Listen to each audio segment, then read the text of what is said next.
Bismillahirrahmanirrahim.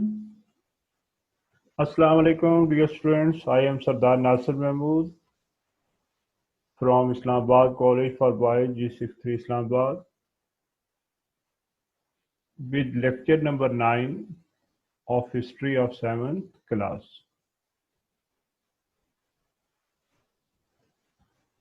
ये lecture week 4 के लिए है। पहले 8 लेक्चर जो है वो वीक 3 तक के थे। पहले 3 लेक्चर वीक 1 के, फिर 2 लेक्चर वीक 2 के, फिर 3 लेक्चर वीक 3 के, और अब हमारा 4th वीक स्टार्ट हो गया है फर्स्ट टर्म का। तो ये लेक्चर नंबर 9 है और हमारा आज का टॉपिक है क्रिश्चियनिटी इन रोम। ये आपकी बुक के पेज 27 से लेकर 29 तक है, 27, 28 एंड 29। क्रिश्चियनिटी के बारे में पिछले टॉपिक में मैं आपको कुछ बातें आपके साथ शेयर कर चुका था। आज ये मेन टॉपिक हमारा है, इसके आगे 1-2 सब टॉपिक भी हैं। आपकी बुक के पेज नंबर 27 का जो टेक्स्ट है वो आपके सामने है।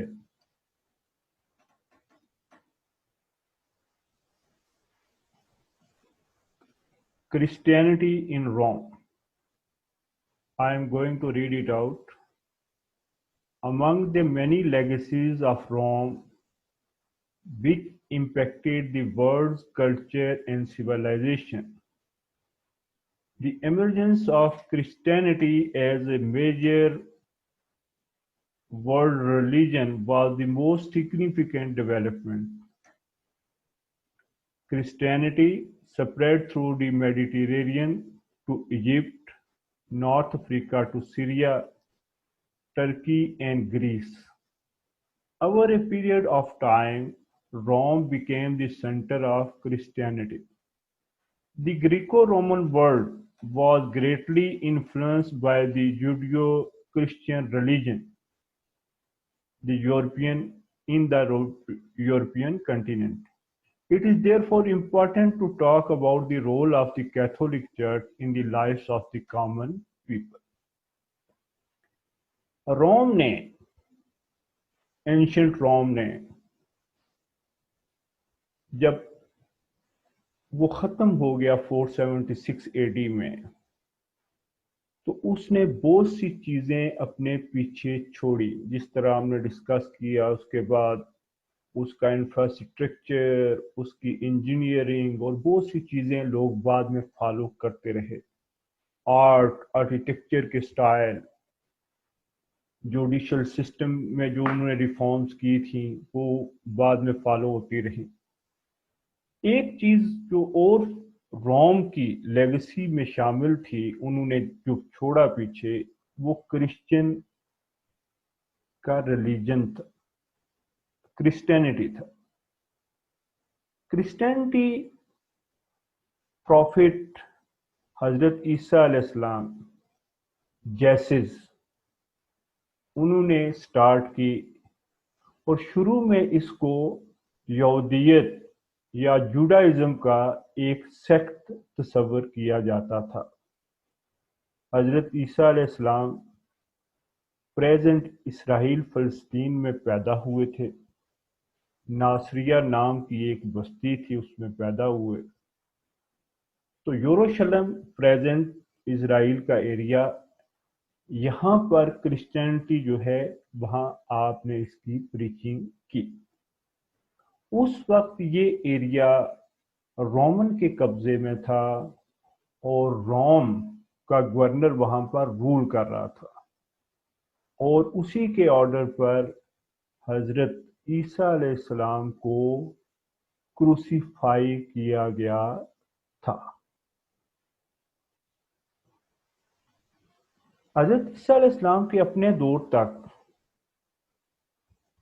ईसाईयत मज़हब उसी एरिए तक महदूद रहा, लेकिन बाद में वो वहाँ से निकलकर टर्की, ग्रीक, मेडिटेरियन सी से इजिप्ट, नॉर्थ अफ्रीका اور رومن امپائر تک پہنچ گیا۔ یہ جو میں نے ورڈ انڈر لائن کیے ہوئے جوڈو کرسچن، اس سے مراد یہ ہے کہ چونکہ حضرت عیسیٰ علیہ السلام خود جوڈائزم سے تعلق رکھتے تھے، ان کی فیملی، اس وجہ سے ہسٹورین کرسچنز کے لیے جوڈو کرسچن کی ٹرم بھی یوز کرتے ہیں۔ اب یہ ریلیجن کیسے پھیلا رومن امپائر میں اور دوسری ورلڈ میں؟ یہ سلائیڈز آپ دیکھ رہے ہیں، this is the map of the spread of Christianity. First century A D سے لے کر 6 سینچری اے ڈی تک کا پیریڈ ہے۔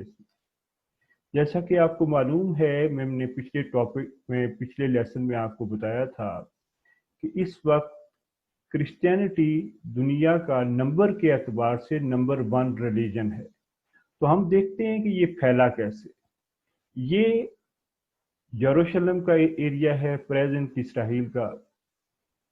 یہاں پر اس جگہ پر حضرت عیسیٰ علیہ السلام پیدا ہوئے اور آپ نے کرسچینٹی کی تبلیغ لوگوں کو کرنا شروع کر دی۔ اللہ تعالیٰ کی جو تعلیمات تھی وہ لوگوں کو دینا شروع کر دی۔ اس کے بعد فرسٹ سینچری میں یہ آپ دیکھ لیں کہ کون کون سے ایریاز ہیں جہاں پر فرسٹ سینچری تک، فرسٹ سینچری آپ کو پتا ہے کہ ہمارا جو کیلنڈر ہے، جس کو ہم جولین کیلنڈر کہتے ہیں، گریگورین کیلنڈر، یا سمپلی انگلش کیلنڈر بھی عرف عام میں اس کو کہا جاتا ہے، اس کا سٹارٹ حضرت عیسیٰ علیہ السلام کی پیدائش سے جو ہے وہ ہوتا ہے، یعنی فرسٹ اے ڈی میں حضرت عیسیٰ علیہ السلام پیدا ہوئے۔ اس میں بھی تھوڑی سی کنٹروورسی ہے کہ یہ ڈیٹ درست نہیں ہے، لیکن جنرلی اسی پر بلیو کیا جاتا ہے کہ حضرت عیسیٰ علیہ السلام کی پیدائش سے یہ کیلنڈر سٹارٹ ہوا۔ تو فرسٹ سینچری اے ڈی سے مراد یہ ہے کہ حضرت عیسیٰ علیہ السلام کی پیدائش کے اور ان کے دور کے کا پہلے 100 سال۔ تو پہلے 100 سال میں یہ ریلیجن جو ان کے اپوسٹل تھے، حواری تھے، انہوں نے اس کو ان ایریاز میں سپریڈ کر دیا، پھیلا دیا ان کی تعلیمات کو۔ یہ آپ دیکھ لیں کہ جو یہ کلر ہے پرپل۔ پھر سیکنڈ سینچری میں یہ والے حصے بھی اس میں شامل ہو گئے۔ یہ دیکھیں اسپین کا جو ساؤدرن ایریا ہے، اس طرف موجودہ تیونشیا، مراکو، اس طرف مراکو ہے، یہ تیونشیا، اور یہ ایجپٹ لیبیا کا ایریا ہے، یہ ایجپٹ کا۔ تو سیکنڈ سینچری تک یہاں تک کرسچن کا ریلیجن جو تھا، کرسچینٹی، وہ پھیل گیا۔ تھرڈ سینچری میں یہ پنک ایریا آپ دیکھ رہے ہیں کہ پنک ایریا تک یہ کنسٹینٹی نوپل ہے، پریزنٹ ٹرکی میں۔ اس طرف روم، یہاں پر اس طرف یہ Spain, France, central Europe, and then Roman empire جب آئی، اس میں king emperor Constantine first ruler تھا، جس نے کرسچینٹی کو ایکسیپٹ کیا، امبریس کیا، اور اس کے بعد کرسچینٹی کو روم کا سرکاری مذہب، آفیشیل ریلیجن قرار دے دیا گیا۔ تو یہ جہاں تک روم کی امپائر تھی، آپ یلو میں دیکھ رہے ہیں، یہاں تک بھی یہ کرسچن ریلیجن جو ہے وہ پھیل گیا۔ تو آپ دیکھ سکتے ہیں کہ اس وقت کی رومن امپائر جب موجود تھی اور کولیپس ہوئی، تو اس سارے ایریا میں، یورپ میں، نارتھ افریقہ میں، اور ایشیا کا یہ جو مڈل ایسٹ کا حصہ ہے، جس میں ٹرکی، सीरिया, फ़लस्तीन, इराक का कुछ हिस्सा, अरेबिया का कुछ हिस्सा, फिर अफ्रीका, यहाँ पर ये क्रिश्चियनिटी के स्ट्रॉन्ग होल्ड बन गए। ये उसका यहाँ पॉपुलेशन की मेजॉरिटी ने क्रिश्चियन रिलीजन को कबूल कर लिया।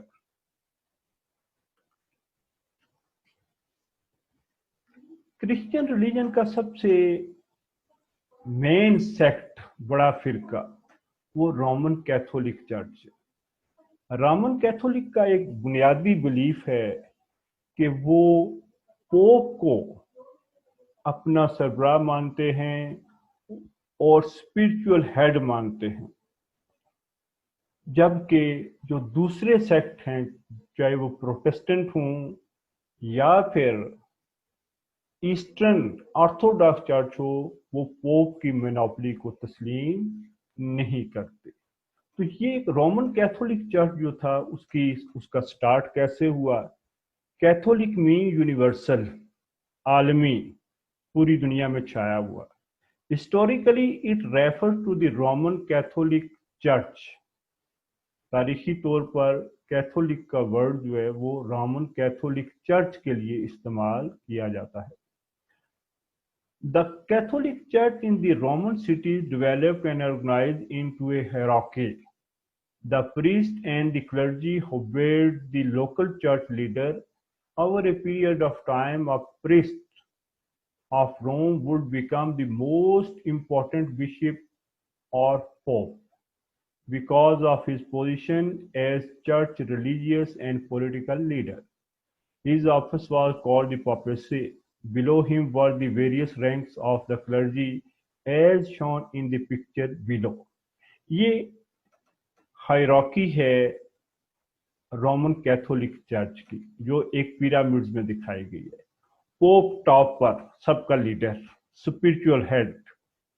इसके बाद कार्डिनल्स, इससे नीचे आर्च बिशप, बिशप्स, प्रिस्ट, और लास्ट में बिलीवर्स आ गए या कैथोलिक्स पर बिलीव करने वाले क्रिश्चियन लोग हो गए।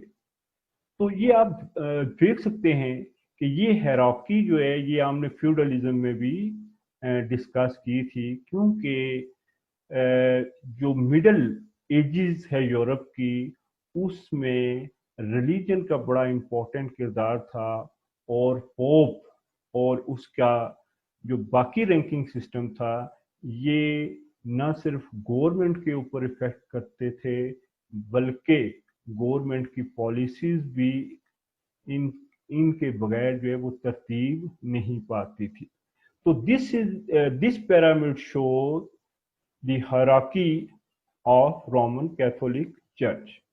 रोमन कैथोलिक चर्च डेवलप हुआ, उसकी सीट रोम बन गई, पोप उसका हेड बन गया। पोप वो शख्स होता था जो प्रीस्ट बनता था, फिर बिशप बनता था, फिर आर्च बिशप बनता था, कार्डिनल बनता था, और फिर जो सीनियर मोस्ट होता था या ज़्यादा इन्फ्लुएंशियल होता था, उसको पोप जो है वो बना दिया जाता था। पोप की सीट रोम में थी। आजकल वेटिकन सिटी रोम के अंदर है। एक अलग कंट्री का उसको स्टेटस दिया हुआ है। 108 एकड़ के ऊपर मुश्तमिल वो बिल्कुल छोटी सी स्टेट है। वहाँ आजकल का पोप जो है वो बैठता है, और रोमन कैथोलिक चर्च के जितने बिलीवर हैं उनका वो स्पिरिचुअल हेड है। What was the role of the Roman Catholic church in the western Europe? Political role of the clergy. The Roman Catholic Church became very rich and powerful during the Middle Ages. दो बातें हुई है। Middle edges में Roman empire के fall के बाद clerk, Catholic church, clergy, मजहबी लोग कैथोलिक चर्च के, वो न सिर्फ सियासी तौर पर मजबूत हो गए, बल्कि माशी तौर पर भी वो रिच हो गए, अमीर हो गए। वो कैसे हुए? According to the doctrine of the Roman Catholic church, doctrine नजरिए को कहते हैं, pope possessed power over the whole church. Roman Catholic Church was important because it had stability and leadership that people could rely on at that time. क्योंकि Roman Catholic church में एक system of hierarchy था, उस system of hierarchy में pope head करता था और नीचे उसके कार्डिनल, बिशप, आर्च बिशप काम कर रहे होते थे। तो ये एक स्टेबल सिस्टम था और लोग भी उस सिस्टम के अंदर जकड़े हुए थे। द किंग चार्लमैन, ये जो चार्ले मैग्ना लिखा हुआ है, चार्लमैन इसकी करेक्ट प्रोनाउंसिएशन है, of France was the most powerful ruler of the Roman Empire during that time. ये कौन से टाइम की बात कर रहा है? रोमन एम्पायर के कोलैप्स के 300-400 साल बाद की बात कर रहा है, 800 एडी की। 800 एडी में ऐसे हुआ कि पोप ल्यू थर्ड, इसने जो फ्रांस का किंग था, और उसने न सिर्फ फ्रांस के एरिया में बल्कि आसपास के बहुत सारे एरिया कब्जे में किए हुए थे और अपने आप को द ग्रेट कहलवाता था, उसको पोप ने जाकर ये सजेशन दी कि आप इंपीरियर बन जाएं, किसके? होली रोमन एम्पायर के। अब होली रोमन एम्पायर मौजूद तो थी नहीं, रोम तो कोलैप्स हो चुका था, लेकिन चूंकि रोम के कोलैप्स के बाद उस एरिया में रोमन एम्पायर के पोप की अथॉरिटी थी, जितनी स्टेट्स थी उनके ऊपर पोप की रिलीजियस और पॉलिटिकल अथॉरिटी भी थी। इस वजह से पोप ने चार्लमैन को कहा, फ्रांस का जो किंग था, कि मैं आपको नॉमिनेट करता हूं as the emperor of holy Roman empire. तो 800 में उसको पोप ल्यू थ्री ने डिक्लेयर कर दिया कि ये होली रोमन एम्पायर का फर्स्ट किंग है। He was crowned as Frankish emperor in 800 AD by the Pope Leo III. In the subsequent year, the Pope power caused many monarchs to cooperate with the Church. जो भी चार्लमैन के बाद जो भी ruler आते थे France के, वो automatically holy Roman empire, so called empire थी। वोल्टायर ने इसके बारे में कहा था, होली रोमन एम्पायर के बारे में, कि neither it is holy nor Roman nor empire, ना ये होली है, ना ये रोमन है, और ना ये एम्पायर है। ये एक लूज सी फेडरेशन थी बहुत सारे सैकड़ों स्टेट्स की जो यूरोप में मौजूद थी। तो चार्लेमैन was the first emperor of Holy Roman Empire. This is the Pope Leo III. ये 800 AD में, आज से तकरीबन 1200 साल पहले, ये चार्लमैन को ये उसकी कोरोनेशन कर रहे हैं as the emperor of holy Roman empire. आप ये किसी आर्टिस्ट ने उसको डिपिक्ट किया है।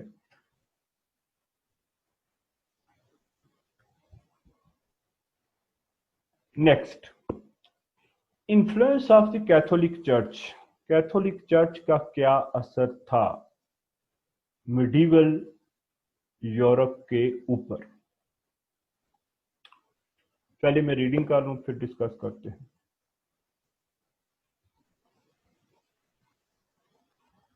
The Catholic Church steadily grew more powerful. It had privilege to control the lives of the ruler and the Romans in the following way. Steadily, मुतवातिर, मुसलसल, Catholic church आहिस्ता मगर मुसलसल जो है वो मजबूत होता गया, पावरफुल होता गया, और इसने रोमन एम्पायर के बाद यूरोप की पॉलिटिक्स में बड़ा अहम किरदार अदा किया। To live an ideal life, men and women formed community called monasteries. The men entered the higher rank of the church, becoming bishop, priest and cardinal. Monasteries खानकाएं बनाते थे। उन खानकाओं में लोग प्रिस्ट बनते थे, फिर बिशप बनते थे, आर्च बिशप बनते थे, फिर कार्डिनल बनते थे, और उन्हीं में से पोप बनता था। ये सिस्टम जो था, बड़े लोग चूंकि मिडल एज का दौर रिलीजियस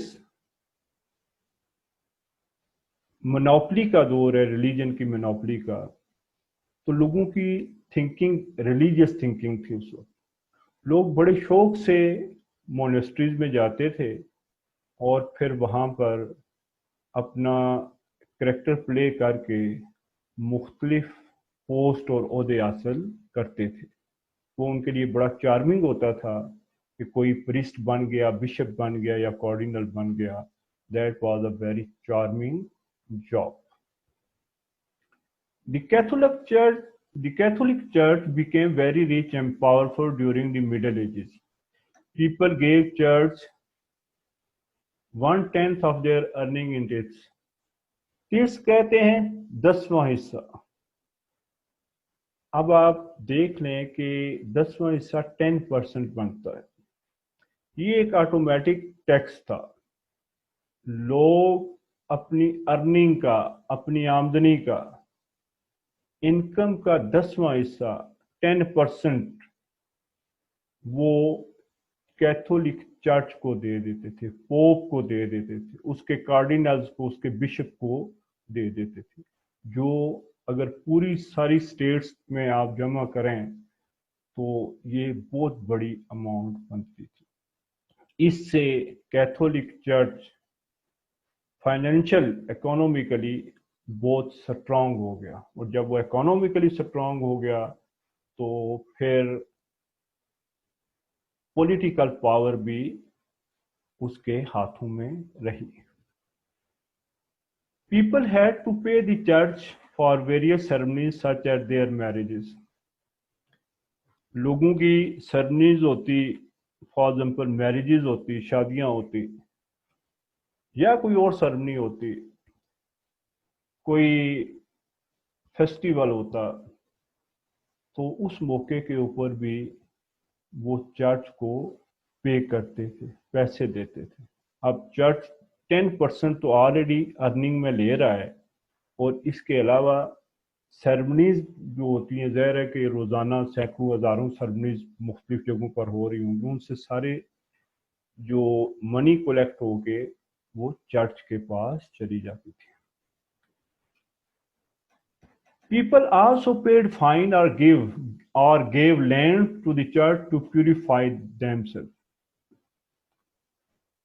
अपने आप को प्यूरिफाई करने के लिए, पाक करने के लिए गुनाहों से, जो लोग थे, जो बिलीवर उनके थे, अक्सर चर्च उनके ऊपर कुछ फाइन जो है वो डाल देता था, और उनसे लैंड भी बाज़ औक़ात ले ली जाती थी। वो बड़ी खुशी से देते थे, कुछ खुशी से देते होंगे, कुछ मजबूरी से देते होंगे, लेकिन ये भी एक इनकम का जरिया था कैथोलिक चर्च का। सेरेमनीज, फाइन्स, लैंड की जो ग्रांट्स हैं वो, और 10% ऑफ द इनकम।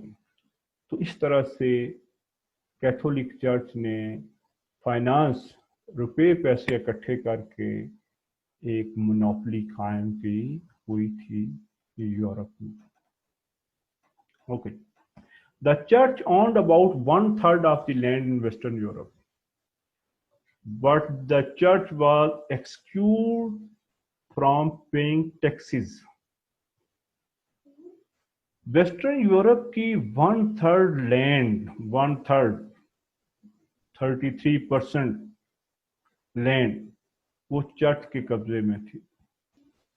लेकिन ये जो सारी अर्निंग होती थी चर्च की, चर्च पर उससे टैक्स नहीं लिया जाता था। ये टैक्स एग्जेम्पशन इनको मिली हुई थी। ये अर्निंग 10%, फिर फाइन्स, लैंड, मनी जो सेरेमनीज के ऊपर इकट्ठे करते थे और इतनी लैंड जमा कर ली थी, ये सारी चीज़ों के ऊपर उनके ऊपर कोई टैक्स नहीं था। फ्रांस में 1789 में जो फेमस इनकलाब आया था, फ्रेंच रेवोल्यूशन 1789 की, उसमें भी एक मेजर रीज़न यही थी कि लोग इस बात पर उठ खड़े हुए थे कि ये क्लास, फर्स्ट क्लास जो है, जो नोबल के ऊपर मुश्तमिल है, और सेकंड क्लास जो है वो चर्च के ऊपर मुश्तमिल है, ये टैक्स से बचे हुए हैं और सारे टैक्स जो है वो पुअर पीपल से लिए जा रहे हैं। Sorry, last point, the church played a dominant role in education. This was the positive sign.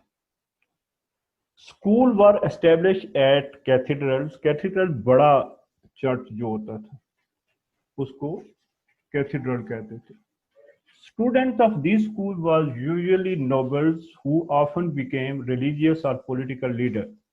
These cathedral schools later grew, becoming early university in Europe. यही कैथेड्रल स्कूल जो गिरजाघरों के थे, ये बाद में यूरोप में रेनेसांस आने के बाद यूनिवर्सिटियों में तब्दील हो गए।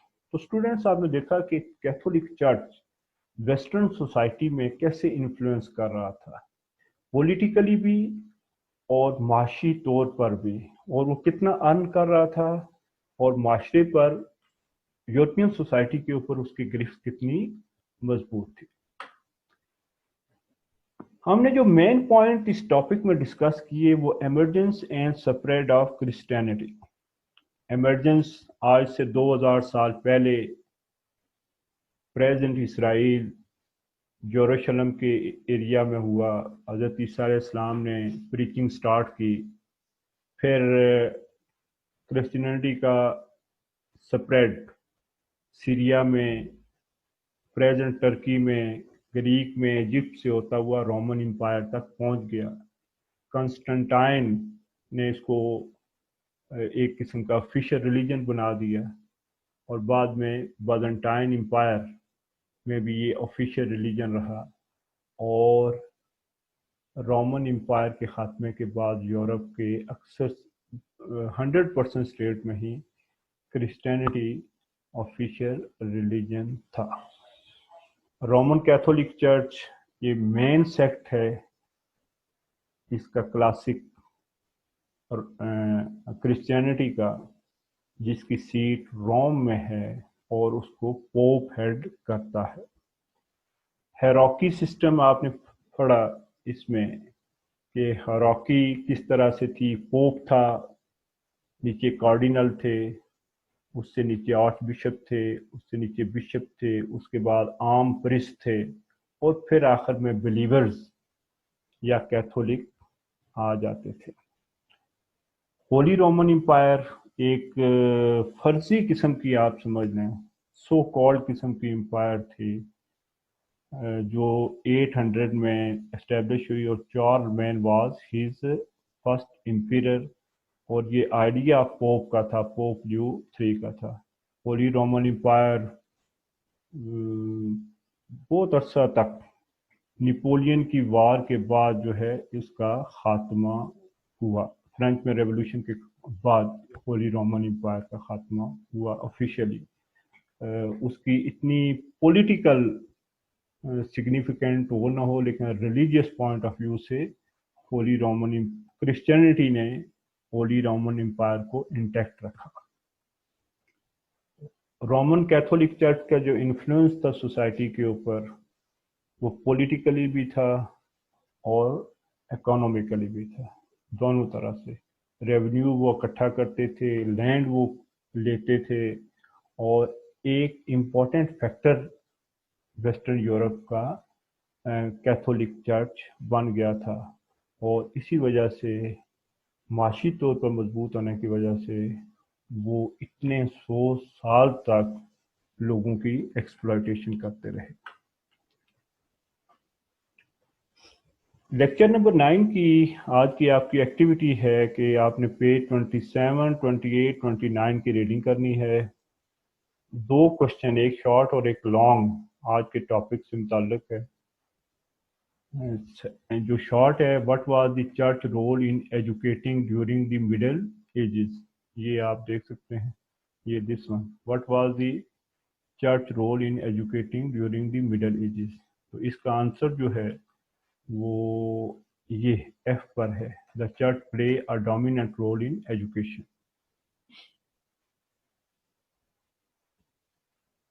दूसरा लॉन्ग क्वेश्चन है, what was the role of Catholic church on the lives of common people. ये अभी जो मैंने आपको स्लाइड दी थी, ये पॉइंट जो लिखे हुए थे, ये यही उसका आंसर है कि कॉमन पीपल के ऊपर उनका क्या रोल था, क्या इम्पैक्ट था। कॉमन लोग जो थे वो चर्च को किस नज़र से देखते थे और उनकी ज़िंदगियों पर चर्च किस तरह से असरअंदाज होता था। ओके स्टूडेंट्स, आईसीबी के यूट्यूब चैनल जो है उसको सब्सक्राइब करें और उस पर अपनी रेलिवेंट वीडियो जो है वो ज़रूर देखें। एक दफ़ा नहीं बल्कि बार बार देखें उसको, और एक तरतीब के साथ देखें। लेक्चर 1 के बाद लेक्चर 2, लेक्चर 3, हर सब्जेक्ट की मैं बात कर रहा हूँ। एक तरतीब से आप देखेंगे तो आपको अपने कंटेंट की समझ आएगी। स्टे होम, स्टे सेफ, अल्लाह हाफिज़।